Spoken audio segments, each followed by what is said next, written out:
Mais uma vez estamos aqui com o desafio de fazer leitura do livro de C.S. Lewis para produzir material cristão, bom material cristão para quem quer e quem deseja crescer na graça e no conhecimento de Deus. Então, o desafio é o livro do C.S. Lewis. Nós estamos no terceiro livro, ou terceiro capítulo, segundo tópico, desse terceiro livro, ou desse terceiro capítulo, que tem o título As Virtudes Cardeais. O capítulo anterior foi originalmente concebido como um breve colóquio para ser levado ao ar pelo rádio. Quando você não pode falar por mais de 10 minutos, quase tudo tem de ser sacrificado em prol da concisão, ou daquele tempo.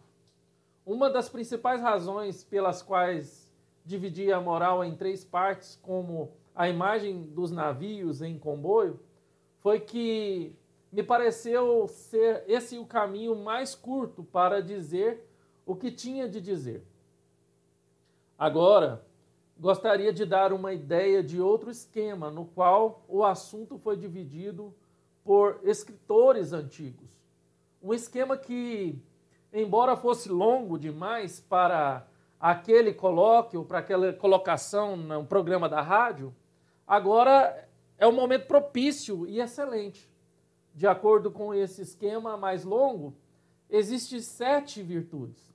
4 delas são chamadas virtudes cardeais e as restantes virtudes teológicas.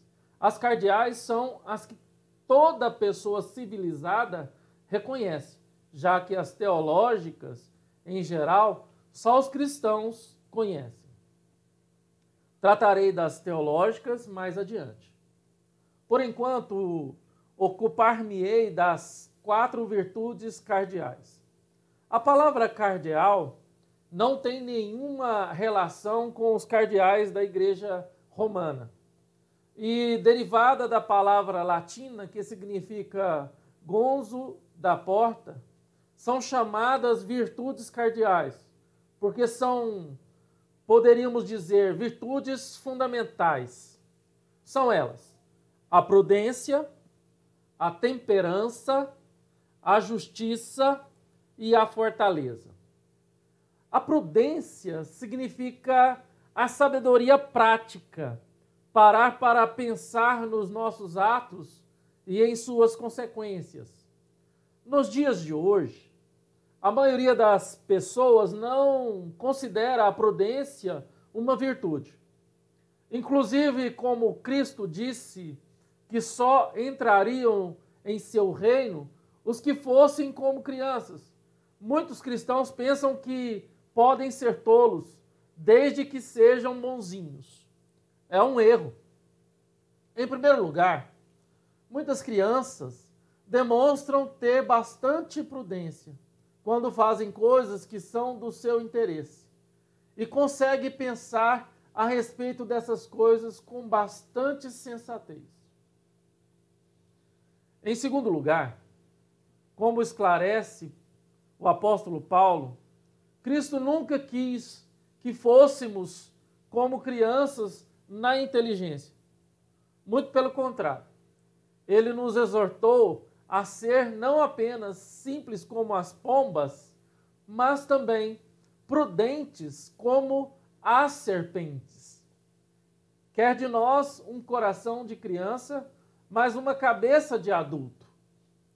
Quer-nos simples, centrados, afetuosos e dóceis no aprendizado, como as boas crianças são, mas também quer que cada fração da inteligência que possuímos esteja alerta e afiada para a batalha.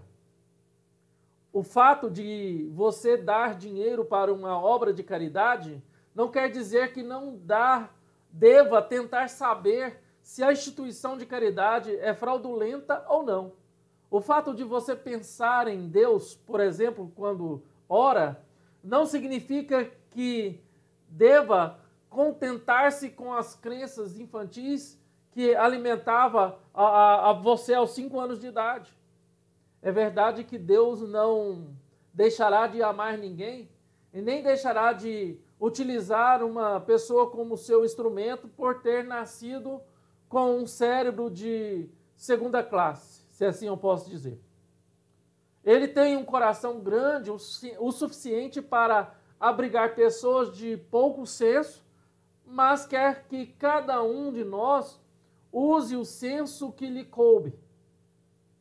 Não devemos ter como lema, seja boa, doce menina e deixe a inteligência para quem a possui, mas sim, seja boa, doce menina e não se esqueça de ser o mais inteligente que puder. Deus não detesta menos os intelectualmente preguiçosos do que qualquer outro tipo de preguiçoso. Se você está pensando em se tornar cristão, eu lhe aviso que estará embarcando em algo que vai ocupar toda a sua pessoa, inclusive o cérebro. Infelizmente, existe uma compensação. Aquele que se esforça honestamente para ser cristão, logo percebe que sua inteligência está aprimorada. Um dos motivos pelos quais não é necessário grande estudo para se tornar cristão é que o cristianismo é em si mesmo uma educação. Foi por isso que um crente ignorante como Bunyan foi capaz de escrever um livro que espantou o mundo inteiro. Temperança, infelizmente, é uma palavra que perdeu seu significado original. Hoje em dia, ela significa a abstinência total de bebidas alcoólicas. Na época em que a segunda virtude cardeal recebeu esse nome, ela não significava nada disso. A temperança não se referia apenas à bebida, mas aos prazeres em geral. E não implicava a abstinência, mas a moderação e o não passar dos limites. É um erro considerar que os cristãos devem ser todos abstêmios. O islamismo e não o cristianismo é a religião da abstinência. É claro que abster-se de bebidas fortes é dever de certos cristãos, em particular, ou de qualquer cristão em determinadas ocasiões. Seja porque sabe que se tomar o primeiro copo, não conseguirá parar. Seja porque, rodeado de pessoas inclinadas ao alcoolismo, não quer encorajar ninguém com o seu exemplo. A questão toda é que eles se abstêm por um bom motivo, de algo que não é condenável em si, e não se incomoda de ver os outros apreciando aquilo. Uma das marcas de um certo tipo de mau caráter é que ele não consegue se privar de algo sem querer que todo o mundo se prive também. Esse não é o caminho cristão. O indivíduo cristão pode achar por bem abster-se de uma série de coisas por razões específicas, do casamento, da carne, da cerveja ou do cinema, no momento, porém, em que começa a dizer que essas coisas são ruins em si mesmas, ou em que começa a fazer cara feia para as pessoas que usam essas coisas, ele se desviou do caminho. Pois bem, a restrição moderna do uso da palavra temperança, a questão da bebida, fez um grande mal. Uma ajuda às pessoas a esquecer que existem muitas coisas em relação às quais podemos faltar com temperança, e não somente em relação à bebida. O homem que transforma suas partidas de golfe ou sua motocicleta no centro da sua vida, ou a mulher que dedica todos os seus pensamentos às roupas, às partidas de bridge, ou o seu cachorro, então estão sendo tão intemperantes quanto sujeito que bebe muito. É claro que visto de fora, o problema não é tão evidente. A mania de golfe ou de bridge não deixa a pessoa caída na sarjeta. Deus, porém, não se deixa enganar pelas aparências. A justiça pressupõe muito mais do que os afazeres de um tribunal. E apenas o antigo nome do que hoje chamamos de imparcialidade, que inclui a honestidade, a reciprocidade, a veracidade, o cumprimento da palavra e todas as coisas desse tipo. A fortaleza, por fim, abarca os dois tipos de coragem. A que nos leva a enfrentar o perigo e a que nos leva a suportar a dor. Ghosts talvez seja o sinônimo mais aproximado no inglês moderno. Você pode notar que não se consegue colocar em prática nenhuma das outras virtudes por muito tempo sem ter de recorrer a essa. Talvez você não conheça essa palavra, ghosts. Há ainda outra questão sobre as virtudes que merece ser descartada. Há uma diferença entre executar um ato de justiça ou temperança por um lado e ser uma pessoa justa ou temperada por outro. Alguém que não jogue tênis muito bem pode, vez ou outra, executar uma grande jogada. O jogador bom é aquele cujos olhos, músculos e nervos estão tão bem treinados pela execução de boas jogadas que já se tornaram de confiança. Existe nele um certo tom ou qualidade que transparece mesmo quando não está jogando.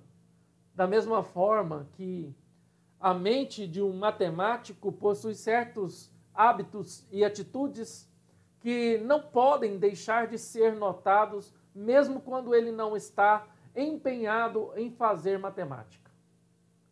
Igualmente, um homem que persevere na prática de atos justos terminará por obter uma certa qualidade de caráter.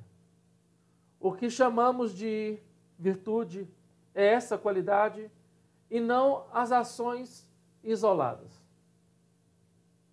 Essa distinção é importante porque se pensarmos somente em ações isoladas, estaremos encorajando 3 ideias erradas.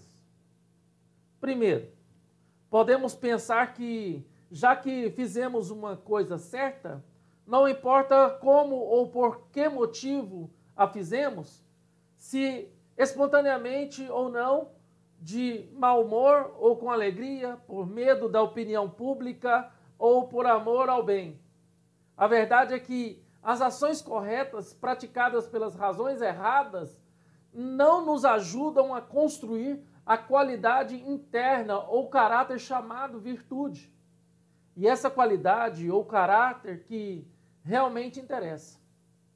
Se um jogador medíocre de tênis dá um saque muito forte porque perdeu a cabeça e não porque avaliou que a força era necessária, esse saque pode até com sorte levá-lo a vencer o jogo, mas não vai transformá-lo num bom jogador. Segundo, podemos ser levados a crer que Deus quer simplesmente a obediência a uma lista de regras, ao passo que o que Ele realmente quer são pessoas dotadas de um determinado caráter. Terceiro, podemos pensar que as virtudes são necessárias apenas para a nossa vida presente. E que no outro mundo podemos parar de ser justos, pois não há nada sobre o que brigar. Ou parar de ser corajosos porque não existe mais o perigo.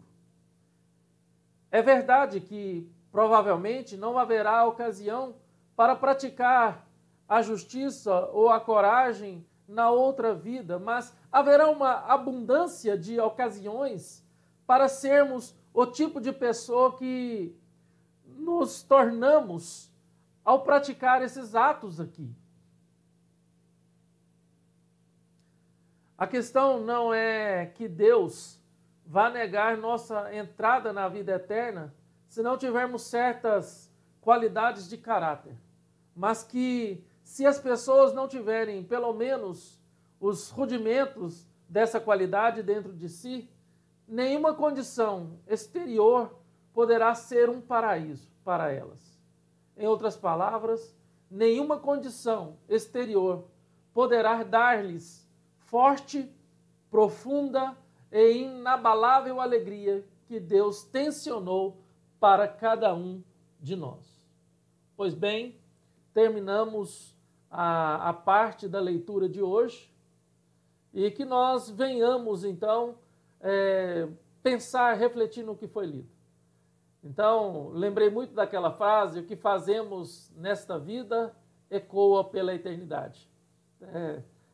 Já vi essa frase no filme, O Gladiador, vi várias pessoas, mas é uma frase também que consta em vários livros. Deus abençoe e até o próximo vídeo.